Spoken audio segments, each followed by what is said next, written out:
Marcos capítulo 15. Marcos capítulo 15, verso 1 a 15, a nossa leitura. Na verdade, esse foi o último dia da vida terrena de Jesus. E que Deus preservou e compartilhou conosco essa verdade. E por isso é de extrema importância olharmos para esse dia.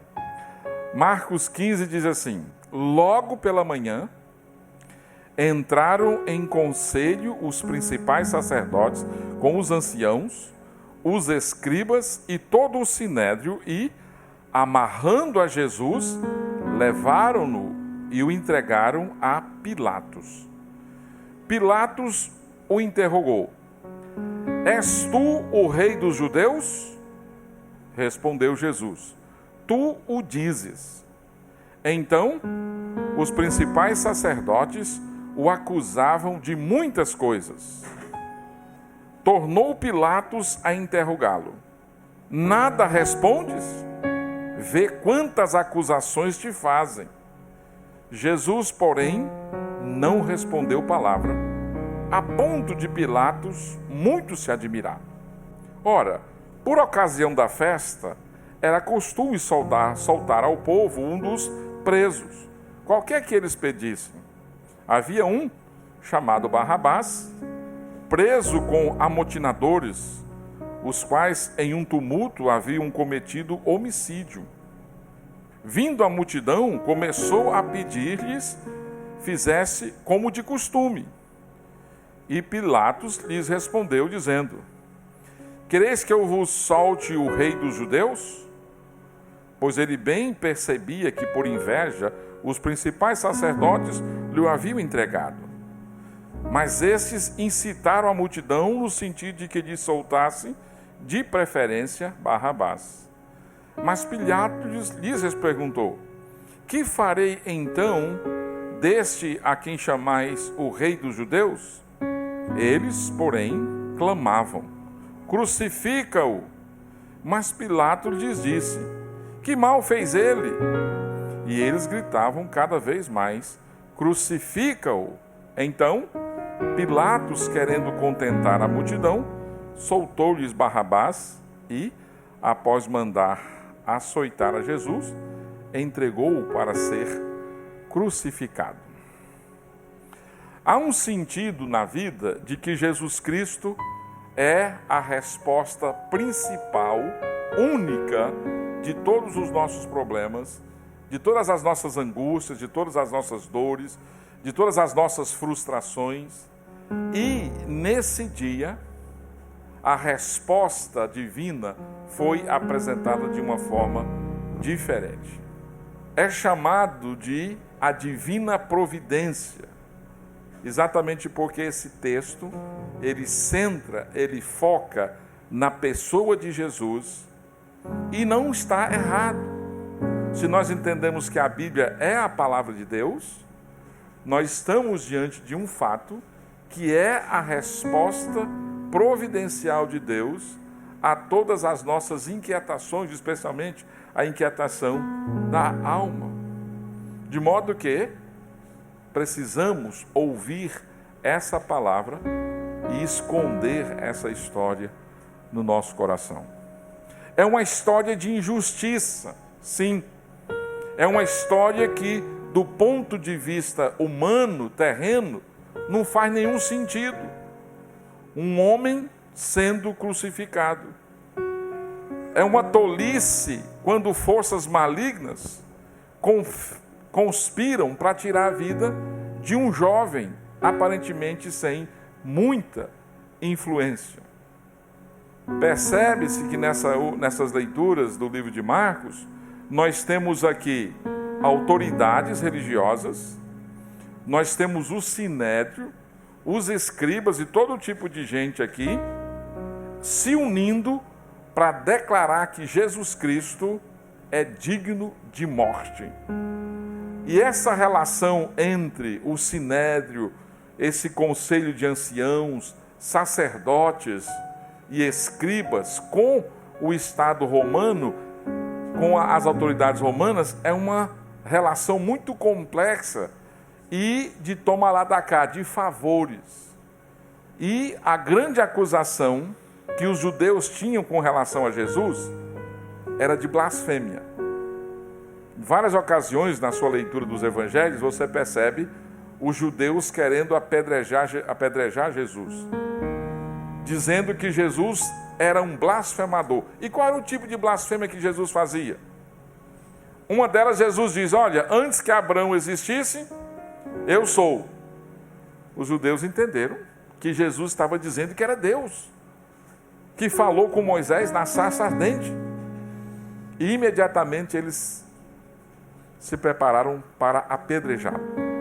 Agora imagine vocês, eles chegando para Pilatos, um governador romano, colocado ali para ser uma espécie de prefeito daquela região, que ele morava em Cesareia, embora a Judéia estivesse debaixo da autoridade dele, e dissesse: olha, esse homem, Pilatos, está dizendo por aí que ele é Deus. Vocês acham que Pilatos levaria a sério essa conversa? Será que Pilatos daria importância a isso? Então eles tiveram que mudar o discurso, mudar a conversa, e eles insinuaram que Jesus era traidor de Roma, se apresentando como rei. Mas como? Se Jerusalém, a Judéia, estava sujeita ao Império Romano. Olha aí, Pilatos, está querendo o seu lugar, está querendo se rebelar. Ele é um traidor. Eles não conversam com esse assunto de blasfêmia, porque sabe que isso não ia colar, que Pilatos não ia dar a mínima importância para isso, mas coloca Jesus então como sendo um traidor e apresenta ali inúmeras outras acusações com relação a Jesus. Eles fazem um remendo na acusação e por isso Pilatos entra em cena na história bíblica. Aliás, quando eu, pela primeira vez, cheguei no Ceará, eu aprendi um ditado que eu achei muito engraçado. Como tinha alguém que se aproveitava de uma circunstância ou levou vantagem de carona, o pessoal disse, não sei se você já ouviu isso aqui, igual Pilatos no credo, entrou de gaiato. Já ouviu isso aqui no Ceará? Eu aprendi isso aqui lá no Juazeiro, né? Igual Pilatos entrou no credo. Pôncio Pilatos, esse homem infame, nada digno de honra, faz parte do credo da igreja. Você já decorou o credo apostólico? Crê em Deus Pai Todo-Poderoso, lembra disso? O credo é o resumo das doutrinas.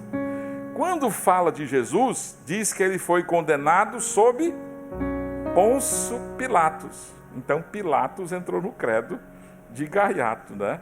Ele não merecia honra. Mas aqui tem uma razão, não para defender quem fez o credo muito tempo atrás, mas para fazer sentido. O fato de Pôncio Pilatos ter sido mencionado, nós aprendemos e nós entendemos que o Estado condenou e esteve presente na morte de Jesus Cristo. Foi uma condenação oficial, uma condenação total. Mas também tem outro lado, um argumento histórico. Pilatos real existiu. Então houve um momento na história humana em que um homem chamado Jesus Cristo, morador da cidade de Nazaré, ele sofreu nesse momento histórico específico aqui, durante o reinado desse prefeito, governador da Judéia, chamado Pôncio Pilatos, por volta do ano 25 ou 36 depois de Cristo, né? Então esse homem é real. Então tem pessoas que falam de Jesus querendo negar a existência de Jesus, e é uma ignorância muito grande. Não tem como negar a existência real de Jesus Cristo na história, não tem. O que você pode questionar é se ele é Deus. Você pode rejeitar esse fato, mas negar a historicidade do fato, E essa menção de Pilatos no credo aqui lembra exatamente disso. Nessa parte que nós fizemos essa leitura, dessa narrativa, logo de manhã da sexta-feira, eu quero destacar 3 fatos importantes sobre Jesus. Primeiro, que chama a atenção aqui, é que Jesus fica em silêncio. Ele só deu uma resposta. Pilatos insiste: tu és o rei dos judeus? Ele diz: tu o dizes. E não respondeu absolutamente nada. E é nítido aqui nessa leitura que nós fizemos o silêncio de Jesus. O verso 5 enfatiza: Jesus, porém, não respondeu palavra, a ponto de Pilatos muito se admirar. Jesus não deu nenhuma resposta e Pilatos ficou extremamente surpreso com isso. E ele insiste em querer, de alguma maneira, tirar de Jesus uma palavra de defesa. Ele está sendo acusado, a principal acusação de traição e outras coisas mais, porque os judeus querem ter uma justificativa aprovada, apoiada pelo Estado, para que eles fizessem o assassinato de Jesus, para que Jesus fosse eliminado ali. E por isso, então, eles trazem até Pilatos. Não é? Agora, nenhuma palavra de Jesus foi dada em sua defesa. Ele não apresenta nenhum argumento se defendendo. Ele não apresenta nenhuma prova, ele simplesmente não faz nada. Será que Jesus desistiu da vida? Por que Jesus fica em silêncio? Algumas possibilidades.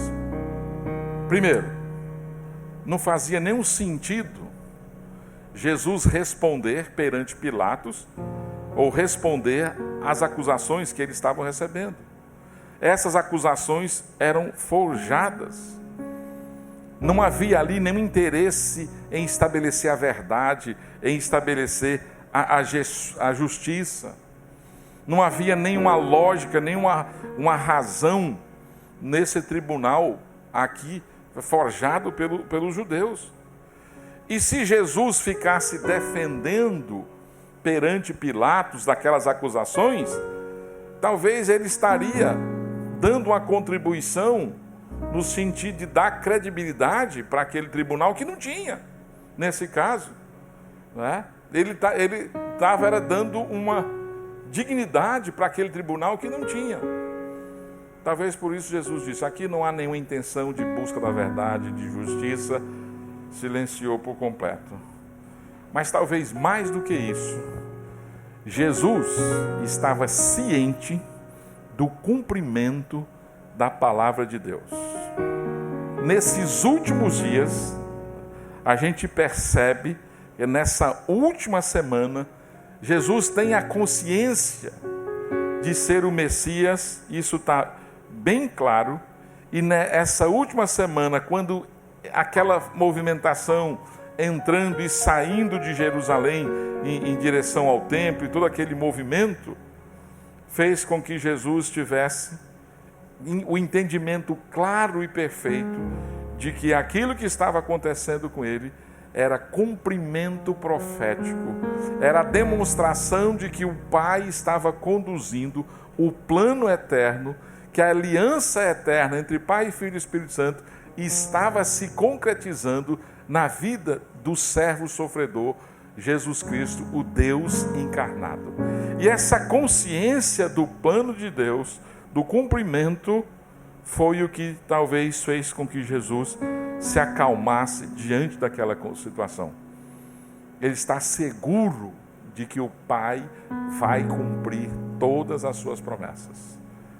E talvez, e aí é talvez mesmo, dá para a gente provar, o texto que Jesus tinha em mente era Isaías 53. Diz assim uma parte: todavia ao Senhor agradou moê-lo, fazendo-o enfermar, quando der ele a sua alma como oferta pelo pecado, verá a sua posteridade e prolongará os seus dias, e a vontade do Senhor prosperará nas suas mãos. E todo o capítulo, na verdade, é no livro de Isaías, pelo menos o quarto cântico que nós encontramos, que se refere ao servo sofredor. Então Jesus está ciente de quem ele é, do que vai acontecer com ele, e ele está tranquilo, calmo, seguro nas mãos de Deus. Ele está firmado na palavra profética, na verdade de Deus revelada. Irmãos, às vezes que é até difícil a gente fazer uma aplicação aqui, porque o argumento que a gente faz é o seguinte: Jesus é Jesus, quem sou eu? Mas olha, se você confia plenamente que a palavra de Deus é verdade, quando você estiver passando por uma aflição, você vai conseguir se aquietar o seu coração. Porque você sabe que aquele que começou a boa obra vai completar até o dia de Cristo. Você tem segurança de que ninguém, nada, pode frustrar o plano de Deus. Você vai aguardar em silêncio as suas turbulências, a adversidade. Jesus está ciente da palavra profética. Mas também, na mesma esteira, na mesma sequência, é um silêncio da submissão, é o silêncio da rendição. Ele tem o entendimento de que a palavra de Deus é verdade, do que já foi revelado acerca da própria vida, a respeito da sua morte, e ele aqui submete à providência de Deus, que é o que domina a sua mente, o seu coração. Então, em meio àquela injustiça, ele se aquieta. Em meio àquele som de cães raivosos ao seu redor, ele se acalma. Há um repouso para todo o coração que se acalma, que se submete aos desígnios eternos de Deus. Sempre há paz diante da verdade divina. O salmista, no Salmo 119, verso 165, ele diz: olha, grande paz tem os que amam a tua lei. A paz como resultado da nossa submissão ao plano de Deus.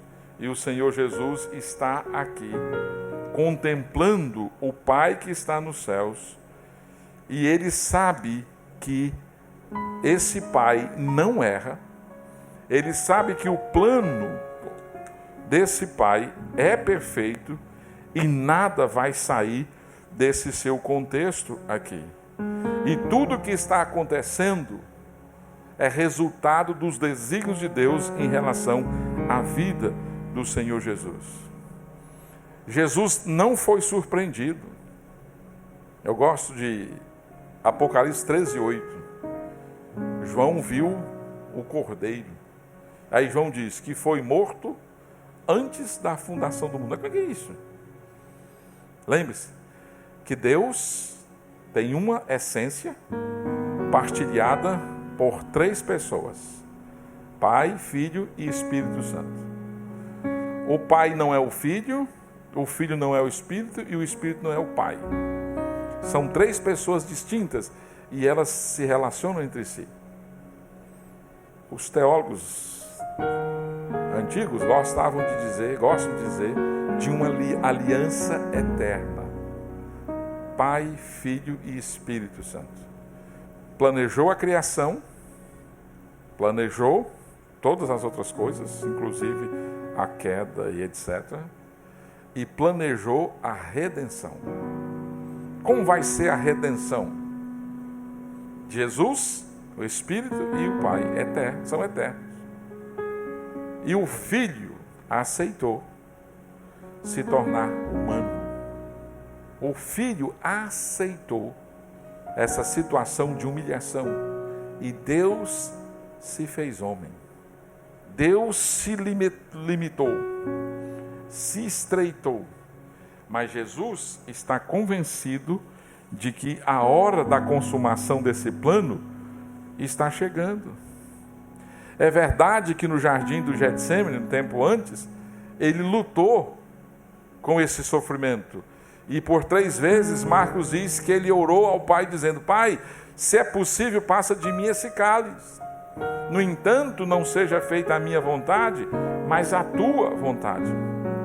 Ele sabe que ele é o rei dos judeus, no sentido mais profundo que isso é. Mas ele sabe também que ele é Deus homem. Ele é divino e ele é humano. E essas coisas que estavam planejadas sobre o servo sofredor, ele submete em obediência a seu Pai. E em obediência ao plano do Pai, de que através dele, muitas pessoas viessem a conhecer a salvação. Hebreus capítulo 12, verso 2, diz que quando Jesus contemplava a alegria que estava proposta como resultado do seu trabalho, ele perseverou. Ele suportou o sofrimento na cruz, considerando o resultado do seu trabalho. Porque através da sua morte, muitos encontrariam a vida, experimentariam da nova vida que há em Cristo Jesus. Pilatos é uma figura importante nessa narrativa, porque Jesus está frente com Pilatos. E parece que ele exerceu um grande poder, né? A história diz que ele veio da Espanha para Roma. Ele se casou com a filha do imperador Augusto, que era uma mulher vil e esbanjadora. E o que ele fez? Ele pediu ao imperador o direito de governar a Judéia. Já vi gente tentando defender Pilatos, mas ele era um tirano. Se você ler Lucas capítulo 13, ele é culpado do sangue de algumas pessoas ali. Não é? Tem relatos de Pilatos ter mandado tropas, feito coisas horríveis. Então não precisa. E tanto é que a motivação dele aqui foi simplesmente em calar a boca dos judeus. Em nenhum momento ele estava preocupado com Jesus, ele não estava pensando sobre Jesus ser Deus ou coisa parecida. Não há aqui nenhuma expressão de piedade. A questão é política. Se soltar esse homem para ser crucificado pelos judeus vai trazer paz, vai aquietar essa turma aqui, que seja feita. Pouco me importa se eles vão querer libertar Barrabás ou se é Jesus. Há um relato que, numa certa ocasião, Pilatos, querendo fazer uma construção, levar água, né, lá num dos seus lugares lá, ele foi invadir o templo de Jerusalém e levou todo o dinheiro, todo o tesouro, né, porque tinha lá. Então, Pilatos não é essa coisa boa, como alguns querem dizer. Ele era tirano, né? Mas Jesus fica em silêncio. Um segundo fato que eu quero chamar a sua atenção aqui é que Jesus passa por sofrimento. Ainda não chegou à cruz, mas Jesus já está sofrendo aqui, né? Não só o sofrimento da injustiça, de ser envergonhado, ser ridicularizado, mas sofrimento físico, dor realmente. No versículo 1 da nossa leitura diz que logo pela manhã entraram em conselho os principais sacerdotes com os anciãos, os escribas e todo o sinédrio, e amarrando a Jesus, o levaram-no e o entregaram a Pilatos. E no versículo 15 diz que Pilatos, querendo contentar a multidão, soltou-lhes Barrabás e, após mandar açoitar Jesus, entregou-o para ser crucificado. Açoitar Jesus. O açoite era uma coisa terrível aqui. Geralmente feito de couro, e na ponta colocava-se pedaços de ossos ou chumbo. Então, quando a pessoa recebia no corpo uma pancada desse chicote, aquele osso, aquele chumbo, rasgava. Agora, você imagina isso repetidamente, pelo menos 39 vezes. Então, a carne de Jesus foi retalhada sobre couro. Flávio Joséfo, um historiador antigo, ele traz relatos de pessoas que tiveram as suas vísceras expostas, veias, por conta dessas batidas. Então não foi como algumas pessoas nas Filipinas fazem, na época da Páscoa, pega um chicotinho e fica... Eles até se ferem, né? Até se ferem, mas aqui foi algo muito profundo. Foi muita dor, muito sofrimento. Então Pilatos entregou Jesus para ser açoitado. 39 chibatadas. Então Pilatos, desejando satisfazer a multidão, solta Barrabás e entrega Jesus para ser açoitado. Agora, é interessante que a palavra, no versículo 1 e no versículo 15, aparece a palavra entregar, não é? E Paulo, e Marcos usa muito essa palavra, e Paulo, no capítulo 8 de Romanos, 32, ele diz assim, aquele que não poupou o seu próprio filho, antes, por todos nós, o entregou, porventura não nos dará graciosamente com ele todas as coisas? Então, Jesus foi entregue a esse processo, né? Mas ele passa por um sofrimento físico estarrecedor. Além da zombaria, um exército romano todo zombando de Jesus, colocaram sobre ele um manto de púrpura, que não demorou muito para ficar carmesim, por causa do sangue de Jesus. Colocaram nele uma coroa de espinho, e aquilo não foi colocado delicadamente. E quando colocaram, ele recebeu pancadas na cabeça. Então aqueles espinhos também penetravam na sua cabeça. E sangue. Né? É interessante que quando a gente olha para a queda do homem, lá em Gênesis, diz que a terra ia ser amaldiçoada com espinhos. O Filho de Deus, Deus encarnado, Jesus Cristo, foi humilhado com uma coroa de espinhos, a maldição. Mas todo o processo da obra dele foi tirar a maldição que estava sobre nós. A maldição que estava sobre nós foi tirada por meio de Jesus Cristo, que passa por essa situação, não é? Isaías 53, que eu mencionei anteriormente, diz que ele foi desprezado, certamente ele tomou sobre si as nossas enfermidades e as nossas dores levou sobre si, e nós o reputávamos por aflito, ferido de Deus e oprimido. Mas ele foi traspassado pelas nossas transgressões e moído pelas nossas iniquidades. O castigo que nos traz a paz estava sobre ele, e pelas suas pisaduras fomos sarados. Todos nós andávamos desgarrados como ovelhas, cada um se desviava pelo caminho, mas o Senhor fez cair sobre ele a iniquidade de nós todos. Ele foi oprimido e humilhado, mas não abriu a boca. Como o cordeiro foi levado ao matadouro, e como ovelha muda perante os seus tosqueadores, ele não abriu a boca. Por juízo o opressor foi arrebatado. De sua linhagem, quem dela cogitou? Porque foi cortado da terra dos viventes, por causa da transgressão do meu povo, foi ele ferido. Profeta Isaías, passagem que Jesus conhecia, descrevendo o sofrimento de Jesus. Além do fato de Jesus ter ficado em silêncio perante Pilatos, além de ter passado por sofrimento, há uma ilustração aqui que talvez a gente não percebe e nem dá tanta importância, mas eu vejo aqui um sentido interessante aqui. Jesus foi o substituto.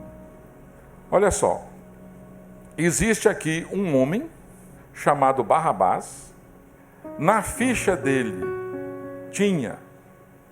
ele era um camarada revolucionário, provavelmente do Partido dos Zelotes, que era um partido que se rebelava com Roma, e junto com outros ele tinha participado de um homicídio.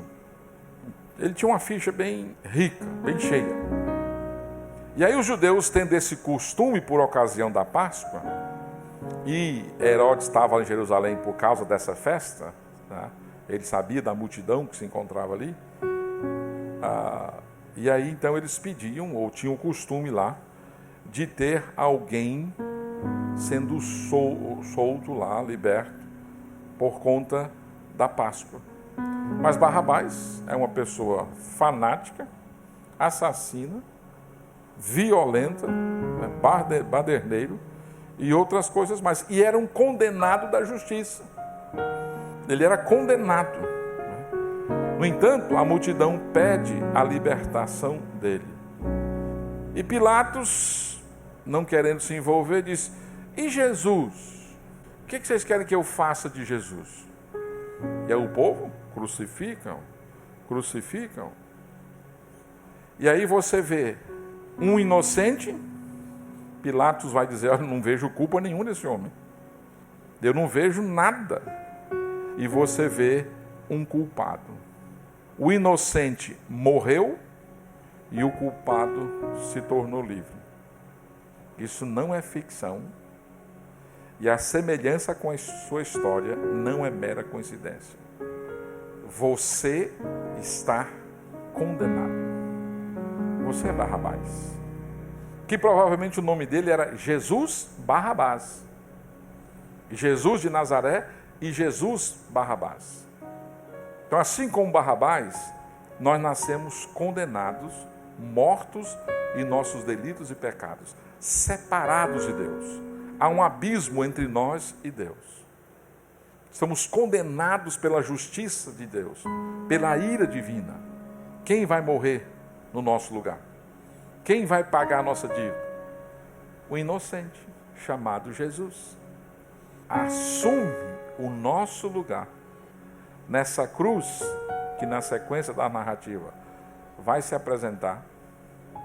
Assume o nosso lugar, recebe o açoite divino, a punição da ira divina, que era nossa, que nós merecíamos, para que nós pudéssemos ser salvos. O inocente morrendo pelos pecadores. Jesus é o nosso substituto.